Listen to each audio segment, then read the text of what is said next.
আসসালামু আলাইকুম। আশা করি আল্লাহর রহমতে সবাই অনেক ভালো আছো।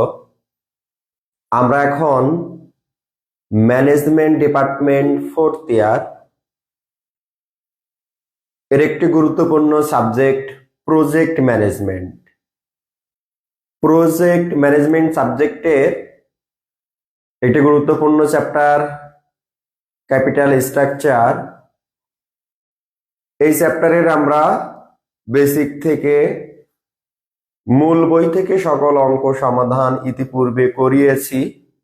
আজ আমরা জাস্ট তোমাদের যে বাসার কাজ দিয়েছিলাম বোর্ড কোশ্চেন সলভ, এই বোর্ড কোশ্চেনে কারো কোথাও কোনো সমস্যা আছে কিনা এক পলকে প্রত্যেকটা অঙ্ক আমরা ঝালাই করব ইনশাআল্লাহ, বা রিভিশন দিব। যারা লাইভে আছো আমার কথা ক্লিয়ারলি শোনা ও বোঝা যাচ্ছে কিনা একটু কমেন্টে জানাও। আমরা ক্লাসটি তোমাদের হোয়াটসঅ্যাপ গ্রুপে শেয়ার করে এখনই শুরু করব ইনশাআল্লাহ। যারা লাইভে যুক্ত হয়েছো ক্লাসটি একটু শেয়ার করে দাও, যত দ্রুত পারো ক্লাসটি একটু শেয়ার করে দাও। আমাদের রিভিশন ক্লাস।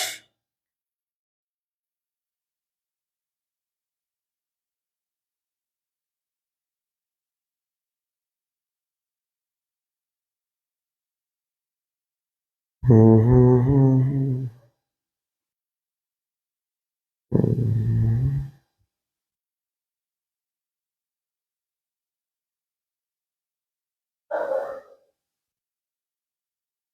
ওকে, তাহলে আমরা এখন শুরু করি। তোমাদের সমস্যার কথাগুলো অবশ্যই জানাবা। আর এই অধ্যায় তোমরা এর আগেও অন্য সাবজেক্টে করেছো, খুব বেশি সমস্যা হওয়ার কথা না। আমি প্রত্যেকটা তথ্য তোমাদের দেখিয়ে দিব এবং তথ্য জিজ্ঞাসা করব, যদি ঠিকঠাক উত্তর দিতে পারো তাহলে আমাদের ওই অঙ্ক নিয়ে তেমন কোনো কথা না। দেখো এই অঙ্কটি অনেক আগে এসেছে, তারপরে দেখো ক্যাপিটাল এক্সপেন্ডিটর দেওয়া আছে কত, 11,000 টাকা। বলো এই স্ক্র্যাপ ভ্যালু এর কাজ কি? স্ক্র্যাপ ভ্যালু এর কাজটা কি মনে আছে? স্ক্রিন দেখতে পাচ্ছ না তাই তো? এই কথাটা তখন জিজ্ঞাসা করলাম, ওই আগে যারা ছিল ওরা ঠিকঠাক তাহলে বলতে পারে নাই আমাকে। হ্যাঁ, বাকিদের কি একই সমস্যা? এজন্য ক্লাস শুরুর আগে এগুলো বলতে হয়। তোমাদের লাইভ ক্লাস নেওয়াই উচিত না, রেকর্ড ক্লাস গুলো যা হয়েছে ওগুলো দেওয়া উচিত। কথাও বলতে পারো না, ক্লাসও করতে পারো না, এখন ঠিক করবো কেমনে? আমি লাইভে যাও, এখানে দেখার দরকার নাই, এখানে কথা শোনো, লাইভে ক্লাস দেখো।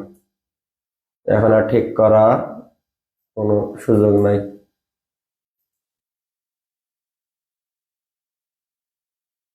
ওকে, লাইভে যে দেখো আর এখানে কথা শোনো, তাছাড়া কোনো সুযোগ নাই। তো এখন আমরা যে অংশটা দেখতেছি যে ক্যাপিটাল স্ট্রাকচার দেওয়া আছে 11,000 টাকা, স্ক্র্যাপ ভ্যালু মানে স্যালভেজ ভ্যালু মানে ভগ্নাবশেষ মূল্য 4,000 টাকা, এবং লাইফ দেওয়া আছে আমাদের 5 বছর। এখন অঙ্কে লক্ষ্য করো ক্যাশ ফ্লো আফটার ট্যাক্স বলেই দিয়েছে, ক্যাশ ফ্লো আফটার ট্যাক্স মানে সিএফএটি দেওয়া আছে। আর এই অঙ্কে তোমাকে নির্ণয় করতে বলা হয়েছে পে ব্যাক পিরিয়ড। তাহলে প্রত্যেক বছর অসম হলে সূত্র কি ছিল? A plus NCO minus C divided by কি ডি। দেখো একেবারেই সহজ।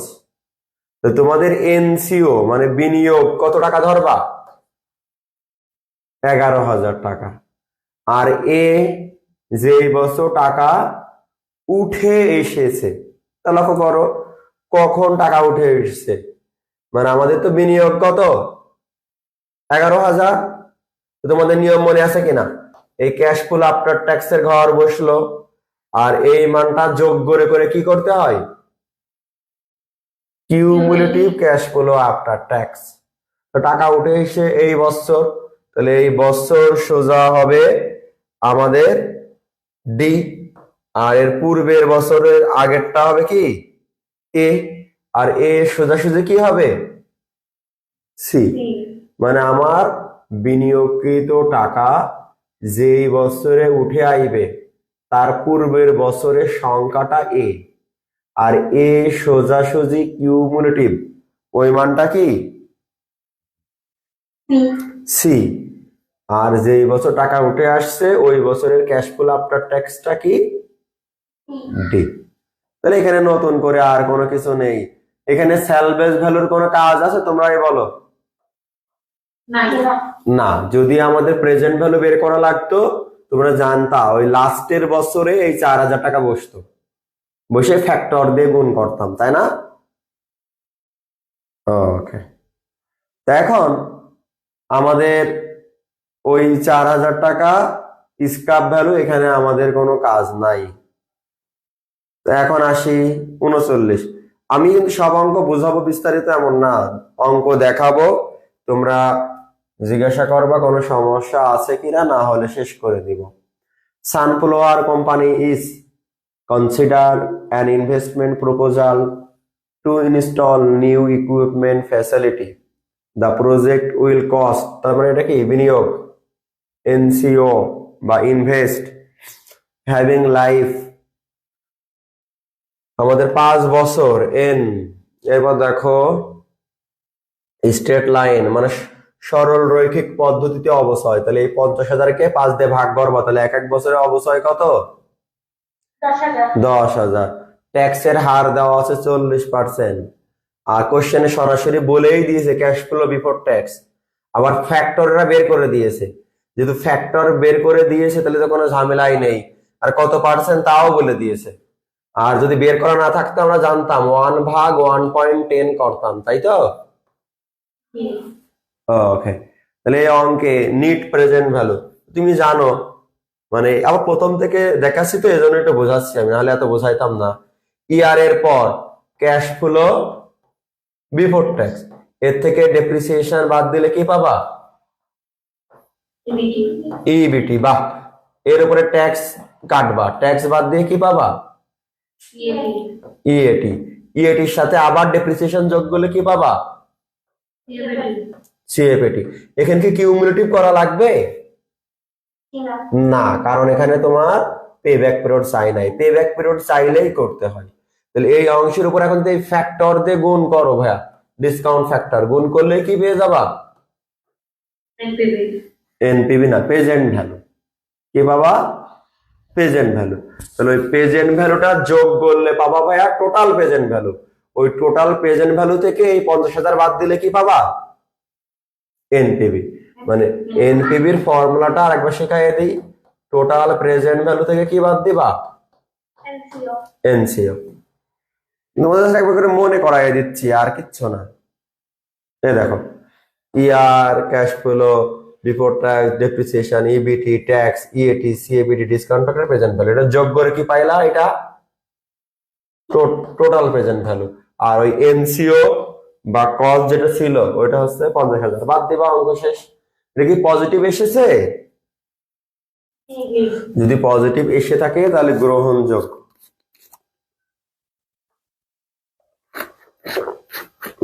তার মানে এনপিভি বেশি হলে গ্রহণযোগ্য, আর এনপিভি যদি নেগেটিভ হয় তাহলে আমাদের গ্রহণযোগ্য নয়। কথা ক্লিয়ার, কথা ক্লিয়ার কেন একটু জানাও আগে।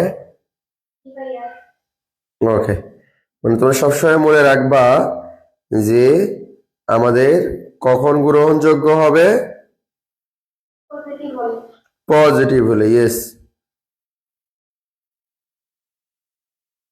আচ্ছা শেয়ার করা যায় না কেন, ফেসবুক কি আবার আপডেট আনলো, গ্রুপে শেয়ার করতে পারছে না, এবার দেখি। হ্যাঁ এবার এসছে।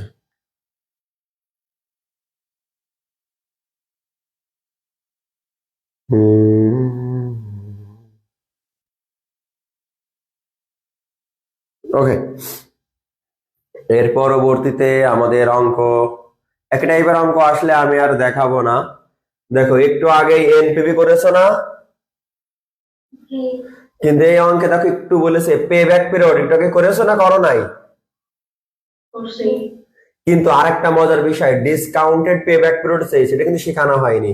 মানে একই সূত্র, ডিসকাউন্টেড পে ব্যাক পিরিয়ড, সূত্র একই, A plus NCO minus C by D. তো তোমরা মনে রাখবা, ডিসকাউন্ট করতে হলে প্রেজেন্ট ভ্যালুকে কিউমুলেটিভ করতে হয়, কিউমুলেটিভ প্রেজেন্ট ভ্যালু, না বোঝনি? আর শুধু পেব্যাক পিরিয়ড করতে হলে ভাইয়া ক্যাশ ফ্লো আফটার ট্যাক্স, এই মানকে কিউমুলেটিভ ক্যাশ ফ্লো কি, কথা মনে থাকবে তো? নিয়মের কোনো পরিবর্তন নাই। দেখো এই দেখো, year cash flow after tax দেওয়া আছে কোশ্চেনে, প্রজেক্ট এ আর প্রজেক্ট বি দুইবার করবা, সমস্যা না। এই অংশের কিউমুলেটিভ করেছে। আবার এই মানের সাথে ফ্যাক্টর গুণ করলে কি পাবা, এই প্রেজেন্ট ভ্যালুর আবার কিউমুলেটিভ করেছে। এইটার মাধ্যমে ডিসকাউন্টেড পেব্যাক পিরিয়ড, আর এই অংশের মাধ্যমে কি বের হবে,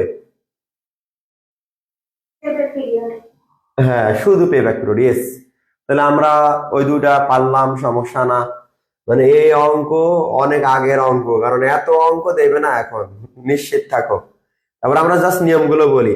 আইআরআর এর সূত্র কি ছিল মনে আছে কিনা, এটা লিখি, এ প্লাস সি, নিচে C minus D into B minus A মানে বড় পার্সেন্ট, ছোট পার্সেন্ট, বি মানে বড় পার্সেন্ট, সি মানে পজিটিভ মান, ডি মানে নেগেটিভ মান।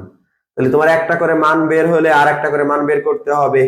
এখন বলতে পারো ভাইয়া এরা তো একবার এখানে ঘর করে দিছে, এরা তোমার অঙ্কটা জটিলের দিকে নিতে চায় নাই, এরা আগেই পেব্যাক পিরিয়ডটা কভার করে তারপরে আইআরআর এনপিভির জন্য আরেকটা ঘর করেছে। বুঝতে পেরেছো আমার কথা? এই দেখো, এরপর আবার সিএপিটির সাথে ফ্যাক্টর গুণ করে একটা পাইলো, আবার একটা ফ্যাক্টর গুণ করে আরেকটা পাইলো। তোমরা জানো আইআরআর করতে হলে কয়টা লাগে, দুইটা। আর তোমাদের মনে আছে ওই পিআই করতে বলেছে কিনা, প্রফিটেবিলিটি ইন্ডেক্স, এটা বের করতে হলে কি করা লাগে বলো? পিআই বের করতে হলে ওই এনপিভির উল্টো, এই এন, এই দেখো এই টিপিবি কে কি দিয়ে ভাগ, হ্যাঁ এই জন্য আবার উলট করে লিখো না তোমরা, আবার উলট করে লেখে অনেকে। আবার তোমাদের এই ক্যালকুলেশনটা যদি হয়ে যায় তাহলে হয়ে গেল, একসাথে গুণও করতে পারো নাও করতে পারো। মানে তোমরা সবসময় কি মনে রাখবা, এই এই এই অংশ মনে রাখার দরকার নেই, তোমার এনসিবি বা হ্যান ত্যান কিছু মনে রাখার দরকার নেই। তোমরা মনে রাখবা কি, এই এনপিবি সূত্র কি, total present value minus NCO, just এই মাইনাসটা ভাগাকারে বসাই দেবে, এটাই তো নিয়ম নাকি? এতটুকু মনে রাখলেই তোমাদের হয়ে যাচ্ছে। আর তোমাদের আইআরআর করতে হলে তোমরা জানো একটা পজিটিভ মান একটা কি নিতে হয়, নেগেটিভ মান নিতে হয়। তাহলে যতক্ষণ পর্যন্ত তোমার নেগেটিভ মান না আসবে, এই বছরও একটা ছেলে পরীক্ষা দিয়ে এসে বলতেছে ভুল করেছি, ওটা ভুল করার সুযোগ নাই। তো আমি আবারও বলি তোমার, যে টাকা কমাইতে হয় তাহলে পার্সেন্টেজ বাড়াতে হয়, ওই ছেলেটা ভুল করেছে, উল্টো করে ফেলেছে। আবার যদি টাকা বাড়াইতে হয় তাহলে পার্সেন্টেজ কমাতে হয়। মানে টাকা বেশি লাগবে, পার্সেন্টেজ কমায় দাও, টাকা কমানো লাগবে তাহলে পার্সেন্টেজ বাড়িয়ে দাও। কথা ক্লিয়ার হয়েছে? ওকে, এখন দেখতে পাচ্ছ না এখন ওই অবস্থায় আছে? বলছি এখন কি বোর্ড দেখতে পাচ্ছ? জি ভাই, এখন দেখা যাচ্ছে। ওকে,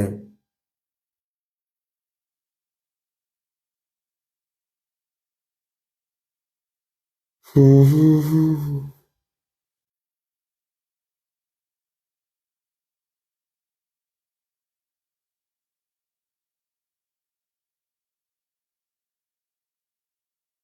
পরীক্ষার ডেট দিয়েছে, এখন কিন্তু তোমরা নিয়মিত ক্লাস করো, হ্যাঁ, আর রেকর্ড ক্লাসগুলো করো। তোমাদের এই সাবজেক্ট 2-1 দিনের মধ্যে শেষ করে দেবো। আগে এই চ্যাপ্টারের এটা দেখাই দিচ্ছি, কালকে নতুন চ্যাপ্টার শুরু করবো, ঠিক আছে? তোমরা অ্যাক্টিভ হও, তোমরা অ্যাক্টিভ হলে ভালো রেজাল্ট করতে পারবা। আমি তোমাদের আবারও বলতেছি, সাহস দেখানোর জন্য বলতেছি না, তোমাদের 4th ইয়ার বিগত 3টা ইয়ারের থেকে ভালো রেজাল্ট হবে, এটা আমি দেখে আসতেছি দীর্ঘদিন ধরে। হ্যাঁ, তোমরা মোটামুটি অন্তত লিখে আইবা, তাই বলে আবার না লিখলে তো আর ভালো রেজাল্ট আশা করা যাবে না। মোটামুটি লিখে আইবা, বিগত ইয়ারের থেকে যদি ভালো রেজাল্ট না হয় তাহলে বলবা। কারণ আমরা প্রত্যেকটা স্যার চাই যে 4th ইয়ারে অন্তত একটা ছেলে বা একটা মেয়ে রেজাল্ট যেন আটকিয়ে না থাকে। আমার কথা বুঝেছো? ভাইয়া ভালো লিখলেও তো মার্কস দেয় না। না, দেবে, 4th ইয়ারে দেবে। ও আগের কিছু ভুল ভ্রান্তি থাকে কিন্তু নাম্বার দিবে, টেনশনের কোনো কারণ নাই। দেখো ভাইয়া, এই অঙ্কে আমার কি কি চেয়েছে, এনপিভি দেখানো হলো, আইআরআর কথা হয়েছে, তাহলে এটা নিয়ে আর কোনো কথা আছে? ঠিক আছে। আমি জাস্ট একবার তোমার বোর্ড কোশ্চেন গুলো এক একটা নিয়মের অঙ্ক এক একটা করে বলতেছি যে কি দেখি হয়। তাছাড়া এখানে আর সময় নষ্ট করার মতো এখন আর নাই, যেহেতু শেখানো হয়েছে। আর তোমরা যারা অঙ্ক করেছো, যদি মনে হয় এই অঙ্কে ঝামেলা আছে, তার জন্য কিন্তু এই ক্লাস, বুঝেছো? এই অঙ্ক দেখে আমি বুঝতে পারছি না কি চেয়েছে, একটু পড়ি। The cash flow of 3 investment, মানে 3টা ইনভেস্টমেন্ট, তার মানে ABC 3টা প্রজেক্ট আলাদা আলাদা, হ্যাঁ ভাইয়া, are given below for a financial analysis of a company. তাহলে দেখো, ওপেনিং ক্যাপিটাল মানে এগুলো বিনিয়োগ, NCO, আর নেট ক্যাশ বেনিফিট মানে তুমি পেয়েছো 1 বছর, 2 বছর, 3 বছর, 4 বছর, এ থেকে এই টাকাগুলো পেয়েছো, বি থেকে এই টাকাগুলো পেয়েছো, সি থেকে এই টাকাগুলো পেয়েছো। কোশ্চেন বুঝেছো? জি ভাইয়া। Okay. If the cost of capital মানে এই যে ডিসকাউন্ট ফ্যাক্টর 12%, project or আচ্ছা, project should be selected investment under considering the investment. বিনিয়োগ কত বলে দিয়েছে? 5 লক্ষ। ইনভেস্টেবল ফান্ড এখানে বলেছে 5 লক্ষ টাকা তোমার কাছে আছে, হ্যাঁ, তাহলে তুমি কোথায় কোথায় বিনিয়োগ করবা? তাহলে এই যে এই বিনিয়োগ গুলো সহজে, এখানে দেখো শুধু ফ্যাক্টর বের করা যাচ্ছে 12% দিয়ে, আর উপরে শুধু মান দেওয়া আছে, নেট ক্যাশ বেনিফিট, কোনো ট্যাক্স এরা কোনো কিছু নাই, তার মানে এটা ক্যাশ ফ্লো কি দেওয়া আছে? After tax. তাহলে এই অংশের সাথে ভাইয়া যদি ডিসকাউন্ট ফ্যাক্টর গুণ করো, সরাসরি প্রেজেন্ট ভ্যালু পাবা না পাবা না? তো ওই টোটাল প্রেজেন্ট ভ্যালু থেকে যদি বিনিয়োগ 1 লাখ, 3 লাখ, 1,80,000 বাদ দাও, তাহলে সহজে এনপিভি বের করতে পারবা না পারবা না? পারবা। তাহলে ওর মাধ্যমে করতে পারছো। আরেকটা, ওই ওই অংশ দিয়েই কি প্রফিটেবিলিটি ইন্ডেক্স বের করা যায় না যায় না? উপরে টিপিবি, এরা যাকে বলা হচ্ছে এনসিবি, তার নামই কি সংক্ষেপে আমরা কি বলি? ওই টিপিবি কেই তো এনসিও দিয়ে ভাগ করলে, 100 দিয়ে গুণ করলে পিআই পাওয়া যায় না যায় না? যায়। তাহলে এখানে তুমি 2টা উপায় করতে পারছো, এই যে পার্সেন্টেজের আলোকে করলে পিআই করবা, আর একটা এনপিভির আলোকে করতে পারছো। কোশ্চেনে নির্দিষ্ট করে উল্লেখ করে যদি না বলা থাকে, তুমি যে কোনো একটা পদ্ধতি অবলম্বন করলেই। এখন কথা হচ্ছে, ভাইয়া আমি যদি পেব্যাক পিরিয়ড অবলম্বন করি, হবে, অবশ্যই হবে। পেব্যাক পিরিয়ড করলেও তোমার পেব্যাক পিরিয়ডটা কি ভাইয়া, কত দ্রুত টাকা আসছে এর মাধ্যমে তাই বোঝায়, পেব্যাক পিরিয়ডের মাধ্যমে। কিন্তু ওখানে লাভ হচ্ছে না ক্ষতি হচ্ছে না লস হচ্ছে, এগুলো কিছু বোঝা যায় না। এই জন্য তোমরা সাধারণ অবস্থায় চাবা যে এনপিভি করতে, অথবা কি করতে, এই প্রফিটেবিলিটি ইন্ডেক্স করতে, যার যত পার্সেন্টেজ।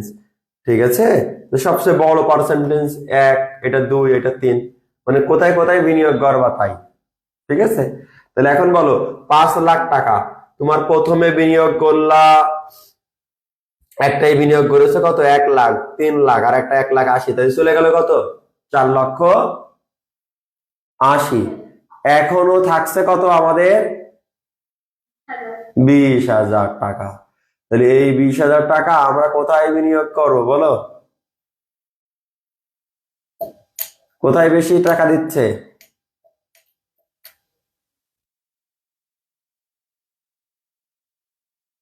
কথা বলো ভাইয়া। হ্যাঁ, প্রজেক্ট সি সবচেয়ে ভালো, প্রজেক্ট বিতেও বিনিয়োগ করতে পারছো। ঠিক আছে। জি।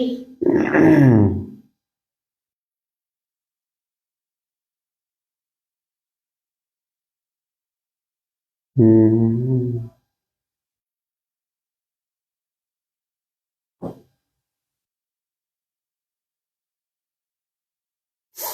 এখানে দেখো, এখন এই অঙ্কটাকে একটু ব্যতিক্রম আকারে দিয়েছে, এটা তো বোঝা লাগবে তোমাদের। এখানে বলেছে টোটাল আউটলে। এই টোটাল আউটলে মানে তোমাদের আমি শিখাইছি বারবার, এই কথাগুলো কিন্তু ক্রিটিক্যাল। ইনভেস্টের সাথে যদি ওয়ার্কিং ক্যাপিটাল যোগ করো কি পাও? NCO. NCO, net cash outlay. এই টোটাল আউটলে মানেই এনসিও। তুমি কি, তোমাদের কি শেখানো হয়েছে? আমাদের কি এনসিওর উপরে অবশ্যই কাটতে হয় না অবশ্যই কাটতে হয় কার উপরে? ইনভেস্টেড। ইনভেস্ট। এই ইনভেস্ট আর একটা নাম কস্ট। আবার বলো কি ভাইয়া? কস্ট। কস্ট। এই অংশের উপরে আমরা অবশ্যই কাটি। তাহলে তুমি তো অবশ্যই এই 2,50,000 উপরে কাটতে পারছো না, এটা হচ্ছে 2,50,000 হচ্ছে এনসিও, না বোঝনি? এর থেকে যদি ওয়ার্কিং ক্যাপিটাল বাদ দাও 50,000 টাকা বাদ দিলা, তাহলে থাকলো কত? তাহলে এই 2,00,000 টাকা ইনভেস্ট বা কস্ট, তাহলে এই অংশের উপরে আমরা অবশ্যই কাটবো। তাহলে এই 2,00,000 থেকে আবার দেখো সেলভেজ ভ্যালু বলে দিয়েছে কত? 20,000 টাকা বাদ দিলাম, আর 5 বছর ভাগ করলাম। তাহলে এই অঙ্কের যে ডিপ বা ক্রিটিক্যাল, এটা কি বুঝেছো কোথায় সমস্যা? ওকে। আচ্ছা, তোমাদের ওই যে 1 থেকে 5 এটা করার সিস্টেম শেখানো আছে। এই ছকে করলে তুমি জানো ফ্যাক্টর একবারে করতে হবে 5 বছরের সূত্র কি? 1 - 1/1 + i to the power n divided by i। হ্যাঁ, এই কাজ করবা, অথবা 1/1 এর মান 5 বার বের করবা, করে এই জায়গায় বসাই দিবা যোগফলটা, না বোঝনি? Okay fine. তাহলে এখানে ক্রিটিক্যাল যে অংশটা বোঝানো হলো, আর সমস্যা না।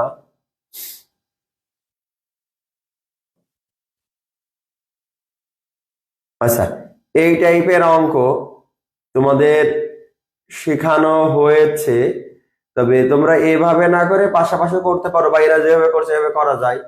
মানে এখানে সরাসরি তোমার আয় দেওয়া নেই। কি দেওয়া নেই আবার বলো? তোমাদের ফর্মুলা শেখানো হয়েছে, আমি একবার এখানে উপর একবার মনে করাই দিই, নিচেতে দেখে দেখে বললে তোমাদের অনেক সময় মাথার ভিতরে মানে বুঝতে সমস্যা হয়। তো এই ক্ষেত্রে আমাদের তোমাদের জানা আছে সেলস। সেলস আছে বিক্রয়। এই বিক্রয় থেকে যদি আমরা ভেরিয়েবল কস্ট বাদ দিই, তাকে বলা হয় কন্ট্রিবিউশন। আবার বলো কি বলা হয়? কন্ট্রিবিউশন। এই কন্ট্রিবিউশন থেকে যদি ভাইয়া আমরা ফিক্সড কস্ট বাদ দিই, তাহলে পাই আমরা ইবিটি না, EBIT, earning before interest and tax.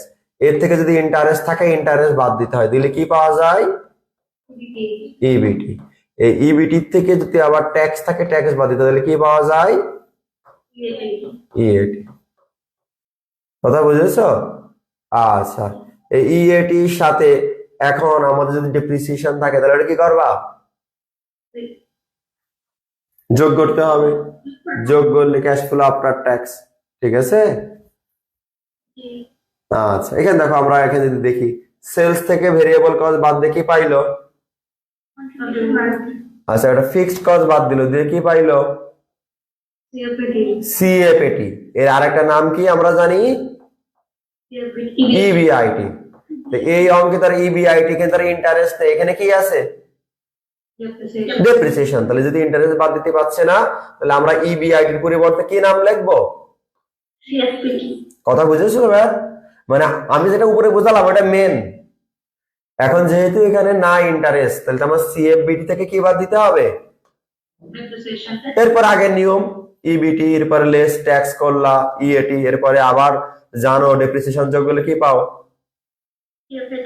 ওকে। আর এই স্যালভেজ ভ্যালু তো লাস্টের বছরে বসে, মনে আছে তো? জি। এবার দেখো তুমি অন্য কাজগুলো করতে পারবে এখানে। প্রত্যেকটা মান যদি একই, সেম, তাহলে যেহেতু সেম ছিল, তোমরা এইভাবে অত কষ্ট করে না করে এক লাইনে করতে পারতা, 1 থেকে 5 লিখে, না বোঝনি? জি। তাহলে দেখো সিএফএটি ওই পাঁচের মান কেমনে বের করতে তোমরা জানো, একটু আগে শেখালাম। আর এইটা তো একদম সর্বশেষ মান, এটা কিন্তু আবার কেমন, 1/1 যদি কত পার্সেন্ট আছে এখানে দেখো তো ভাইয়া, 12 না 12.5? 12%। 12%। তাহলে আমরা লিখবো 1.2 টু দি পাওয়ার কত, 5। তাহলে এই অংশ করলে এই মানটা আইবে, না বোঝনি? জি। এই দেখো এরা দুটো সূত্রই লিখে দিয়েছে, এরা ভালো। এই দেখো এই একটা লিখে দিয়েছে আর এই দেখো একটা লিখে দিয়েছে। আর আর আর আই একই জিনিস, টেনশনের কোনো কারণ নাই।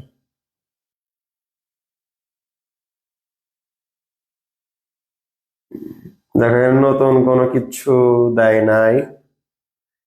এই দেখো এখানে একটা নতুন বলতে আমরা তোমাদের পে ব্যাক পিরিয়ড শিখিয়েছি। কি শিখিয়েছি? Back period.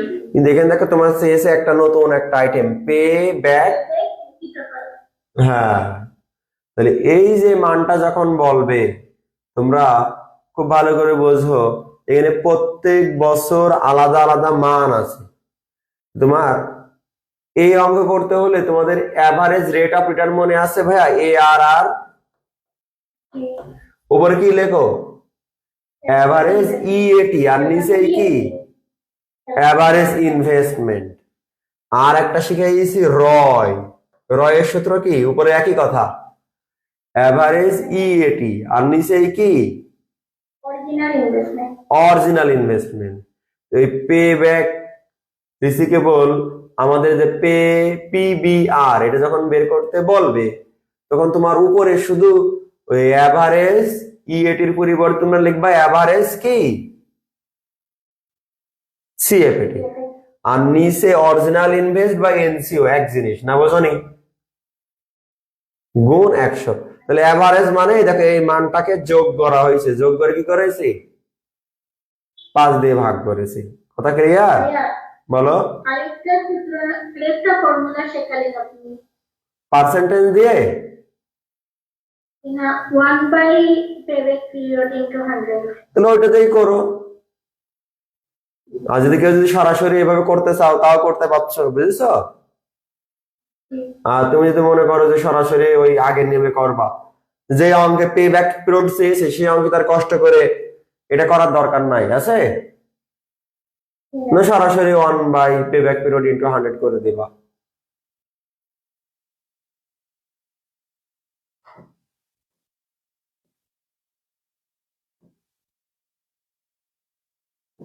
আর কি আনকমন কোনো কিছু আছে? আচ্ছা আমরা দেখি এক এক করে।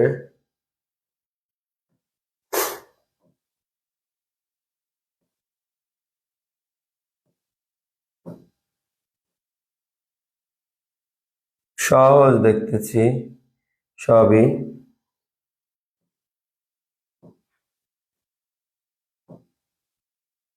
তোমাদের কিন্তু এই 1 থেকে 5 বছরের অঙ্ক এইগুলো কিন্তু ঝামেলা হবে, এই অঙ্ক আসবে। আর মনে রাখবে 0 বছরে মাইনাসে থাকা মানে এটা বিনিয়োগ, মনে থাকবে, NCO। আর এই ফ্যাক্টর বের করার এই ফর্মুলা দিয়ে কোনো কিছু করার দরকার নাই, পার্সেন্টেজ না থাকলে অনুমান করে নিবা। কারণ তোমরা বুঝতে পারছো এই ফ্যাক্টর বের করার সূত্র শিখলে আবার তোমার ওই যে বইয়ের শেষে যে টেবল থাকে ওই টেবল ছাপায়া নিয়ে যেতে হবে, আর সব স্যাররা ওটা অ্যালাউ করে না। আমার কথা বুঝেছো? তা পার্সেন্টেজ না থাকলে এটা যেন আবার পরীক্ষা দিয়ে এসে বলো না যে ভাইয়া পার্সেন্টেজ নেই তো অঙ্ক করতে পারিনি। না থাকলে অনুমান করে ধরবা, যে অঙ্কে লাগবে পার্সেন্টেজ ওই অঙ্কে ধরে নেওয়া যাবে। কথা ক্লিয়ার? ভাইয়া এখন মনে পড়ছে 49 এ প্রবলেম ছিল। 49-এ বলো, বললাম তো এই কথাগুলোই তো বললাম। এছাড়াও কি প্রবলেম? মানে আমি ওটা তোমার বললাম না, এই দেখো এই ডিসকাউন্ট ফ্যাক্টর এখানে দেওয়া নাই, তো এটা বের করার উপায় আছে। আমার বিনিয়োগ কত?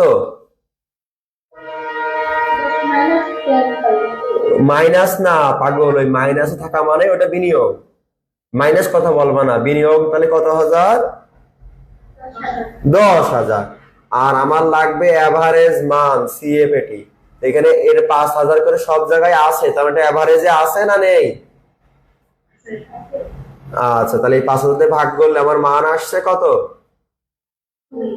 তাহলে এবার তোমাদের বই, যাদের বই কিনেছো বইয়ে দেখবা, অথবা যদি তোমাদের কাছে বই না থাকে, আমার কাছে যদি বই থাকে আমি বইয়ের ওই ফ্যাক্টরের ছবিটা উঠাই দিই। মানে আগে তোমাদের কাছে কারোর কাছে বই থাকলে লাস্টের দিকে চলে যাবা ভাইয়া, ওই ফ্যাক্টরের ছবিটা পিডিএফ আকারে গ্রুপে দিয়ে দিও। তাহলে এখন তুমি এখানে আছে আছে 4 বছর, এই 4 বছরে এই 2 এর মাথায় যাবা, যে দেখবা যে ওই 12 লাইনে আমাদের কত পার্সেন্ট আছে, সেই পার্সেন্ট ফলো করে অঙ্ক ধরতে হবে। দুটো ধরতে হবে, মানে মাঝামাঝি, মানে এই 2 এর অংশে। তোমাদের কারো কাছে কি বই আছে এখন? যদি থাকে ছবি তুলে এখনই গ্রুপে দাও, আমি ওই অঙ্কের ওই অংশ দেখে দেখে বলে দিই, তাহলে তোমার জন্য এখনই ভালো হবে। তোমাদের জন্য যে থাকে এখনই দাও, গ্রুপে এখনই বলে দিই। এখানে আমার পেজ খোলা আছে, কিন্তু কত পেমেন্ট করবো এটা একটু বললে ভালো হতো। সাবজেক্ট কয়টা আপনার কাছে ইমপ্রুভমেন্টের জন্য? এখন তো কাছে নাই। এখন নাই, তাহলে তো আর হলো না। হুম।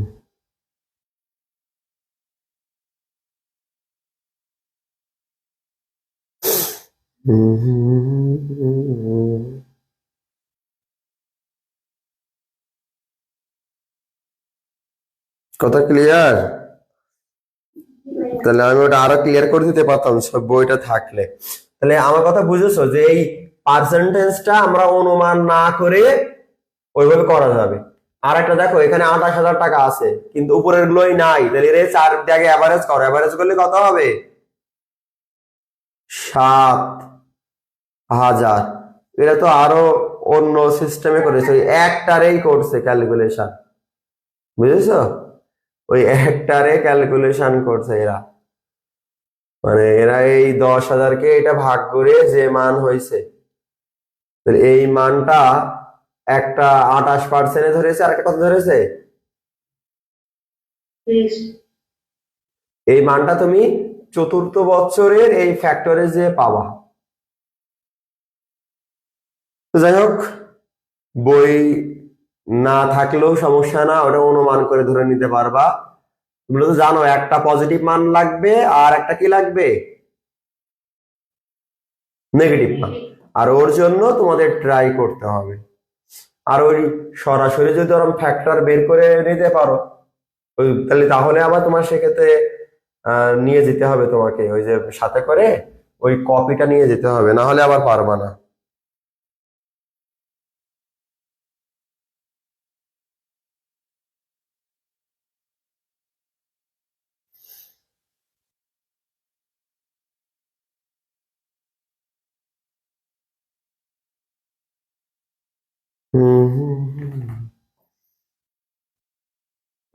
তোমরা যারা এই বোর্ড কোশ্চেন প্র্যাকটিস করেছো, তাদের পরীক্ষার হলে খুব বেশি ভালো হবে, যে কোনো অঙ্ক ফাস্ট করতে পারবা। তোমাদের এই নিয়মটা মনে আছে কিনা দেখো তো। এনসিবি মানে কি? Net cash benefit. তাহলে এখানে আমাদের এই টাইপের অঙ্কগুলো কিন্তু আমাদের কয়েকটা শিখাইছি লাস্টের দিকে, মনে আছে? এক্সচেঞ্জ টাইপের অঙ্ক কিন্তু একটু ক্রিটিক্যাল, এই ক্রিটিক্যাল অঙ্কগুলো ভালো করে করতে হবে।